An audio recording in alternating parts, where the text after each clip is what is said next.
बिस्मिल्लाहिर्रहमानिर्रहीम, अस्सलाम वालेकुम स्टूडेंट्स। चैप्टर 6 हम स्टार्ट कर रहे हैं। चैप्टर 6 के अंदर हमारा जो पहला टॉपिक है, चैप्टर 6 का नाम है gravitation.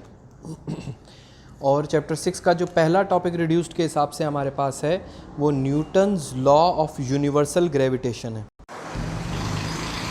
Newton's law of universal gravitation. अच्छा, ग्रेविटेशन का मतलब आपको पता होगा एक चीज़ होती है फोर्स ऑफ ग्रेविटेशन।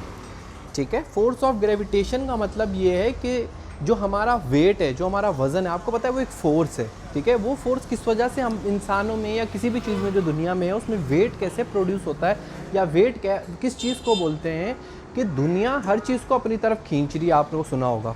ठीक है, हम लोग नॉर्मली उसको ग्रेविटी बोल देते हैं, लेकिन असल में ग्रेविटी एक एक्सेलरेशन का नाम है। ठीक है, तो ग्रेविटी नहीं होगी बल्कि ये ग्रेविटेशनल फोर्स कहलाएगी। ठीक है, ग्रेविटेशनल फोर्स जो है वो फोर्स है जिससे दुनिया हर चीज़ जो भी दुनिया में पड़ी हुई है उसको वो अपनी तरफ खींच रही है। ठीक है, तो न्यूटन ने इसके ऊपर एक लॉ बनाया जिसको Newton's law of universal gravitation कहते हैं, जिससे हमें ग्रेविटेशन को समझने में आसानी हुई कि ये जो फोर्स है इसका क्या बिहेवियर है और ये कैसे एक्ट करती है। अच्छा, इसका स्टेटमेंट सबसे पहले आपको नज़र आ रहा होगा कि every body in the universe attracts every other body with a force which is directly proportional to the product of their masses and inversely proportional to the square of the distance between the centers of gravity, between their centers of gravity। ठीक है, इसका मतलब क्या बन रहा है उर्दू में, आम फहम ज़बान में, कि हर बॉडी दुनिया में हर बॉडी का मतलब ये जैसे अलमारी हो गई, कुर्सी हो गई, ठीक है, पंखा हो गया, दरवाज़ा हो गया, कुछ भी, कोई सी भी बॉडी जो है वो दूसरी बॉडी को अपनी तरफ एक फोर्स से खींच रही है। ठीक है, जैसे दो लैपटॉप साथ पड़े हुए तो दोनों एक दूसरे को खींच रहे हैं, सही है, लेकिन दोनों एक दूसरे से आके टकराते भी नहीं है, दोनों मिलते भी नहीं। हम तो नहीं देखते, हम तो देखते हैं यार जो चीज़ जहाँ पड़ी है अनलेस एंड अनटिल वो मैग्नेट हो, जो चीज़ जहाँ पड़ी है वहीं पड़ी रहती है। ऐसा तो नहीं है कि वो मतलब घूम के उड़ के दूसरी तरफ आ जाती है।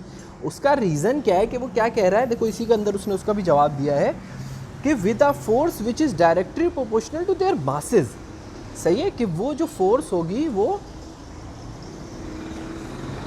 किस पे डिपेंडेंट होगी, उनके मासेस पे। जितना बड़ा मास होगा उतनी ज़्यादा उसकी खींचने की सलाहियत या अट्रैक्शन की या रिपल्जन की जो ताकत है वो ज़्यादा होगी। ठीक है, और इन्वर्सली प्रोपोर्शनल यानी अगेंस्ट किसके है, डिस्टेंस के, कि जितना ज़्यादा फासला होगा उतनी मतलब कम फोर्स होगी। ठीक है, तो बड़ी सिंपल सी इसमें ये कॉन्सेप्ट है कि दो बॉडीज़ हर वक्त अपने आप को बोल रहा हूँ, हर वक्त एक दूसरे को खींचती रहती हैं एक दूसरे की तरफ।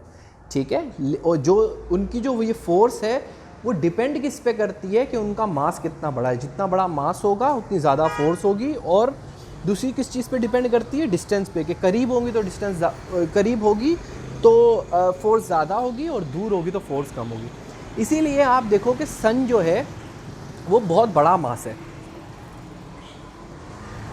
दुनिया के मुकाबले में, और जितने भी प्लेनेट हैं हमारे सोलर सिस्टम में उसके मुकाबले में वो एक बहुत बड़ा उसका मास है। सही है, जिसकी वजह से वो सारे जो ये सैयारे हैं, 8-9 प्लैनेट्स हैं हमारे सोलर सिस्टम में, इनको अपने इर्द गिर्द घुमा रहा है। ये वो फोर्स है, फोर्स ऑफ ग्रेविटेशन।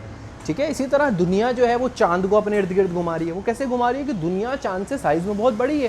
ठीक है, तो वो उसकी एक फोर्स है, उस फोर्स से वो चांद को घुमाए जा रही है। अगर वो फोर्स ख़त्म हो जाए तो चांद स्पेस में निकल जाए, घूमने फिरने के पार्क वार्क में होके आ जाए, लेकिन वो ऑर्बिट में ही अपने क्यों घूमता रहता है, क्योंकि दुनिया उस पर फोर्स ऑफ ग्रेविटेशन लगा रही है। ठीक है, तो ये बड़ा सिंपल सा था। इसको एक्सप्लेनेशन इसकी नीचे देखें आप लिखे हुए कि हमने इसको समझने के लिए आप ऐसे कोई दो बॉडीज़ ले ली, एक का m1 मास ले लिया, एक को मास m2 कह दिया, दोनों के दरमियान जो डिस्टेंस है वो डिस्टेंस r है। ठीक है, मैं इसको थोड़ा और जूम कर देता हूँ। तो एक्सप्लेनेशन में क्या है, दो बॉडीज़ a एंड b, उनका मासेस है m1 और m2 और उनके दरमियान डिस्टेंस है r। तो अगर हम न्यूटन की बात को माने तो न्यूटन भाई क्या कह रहे हैं कि फोर्स जो ए बी के दरमियान होगी वो डायरेक्टली प्रोपोर्शनल है product of their masses. Product of their masses यानी कि दोनों के मास को आपस में मल्टीप्लाई कर लो, जैसा कि यहाँ पे हुआ है। F A B is directly proportional to m1 m2। और फिर इन्वर्सली प्रोपोर्शनल है किसके, उनके डिस्टेंस के। तो F A B is directly proportional to 1/r का स्क्वायर।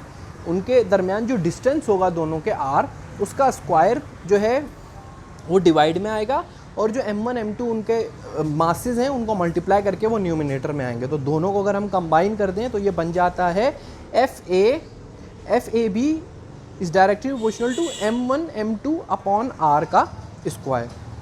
ठीक है, अब हमें पता है कि जब हम प्रोपोर्शनैलिटी का निशान हटाते हैं तो वहाँ पे कोई कांस्टेंट लगाते हैं, तो वो कांस्टेंट जो हमने यहाँ पे लगाया है वो कांस्टेंट है g। तो इसका मतलब कि हमारे पास जो फाइनल इक्वेशन बन जाएगी वो क्या बनेगी, F A B is equal to G m1 m2 upon r का स्क्वायर। ये है यूनिवर्सल लॉ ऑफ ग्रेविटेशन। और g की वैल्यू फिक्स होती है, वो यहाँ पे लिखी हुई भी होगी, ये लिखी हुई है 6.673 इंटू 10⁻⁻11 न्यूटन मीटर स्क्वायर पर kg का स्क्वायर। ये इसकी यूनिट है यूनिवर्सल ग्रेविटेशनल कांस्टेंट की, जिसको हम g बोलते हैं। ठीक है, नीचे फिर इसकी डायरेक्शन दी हुई है, एफ ए बी की डायरेक्शन अगर a से b है तो g m1 m2 upon r का स्क्वायर होगी, और अगर b से a है तो वो उसकी अगेंस्ट हो जाएगी, यानी उसकी देखें आखिर में पोजीशन वेक्टर लगाया हुआ है आर बी ए और इसमें आर ए बी। ठीक है, यूनिट वेक्टर बोल रहे हैं, इसको पोजीशन वेक्टर बोल रहे हैं। ये उसकी पोजीशन बता रहा है कि इसकी डायरेक्शन कहाँ से कहाँ की तरफ है। तो ये बड़ा सिंपल सा छोटा सा है law of gravitation. I hope कि आप लोगों को समझ में आ गया होगा।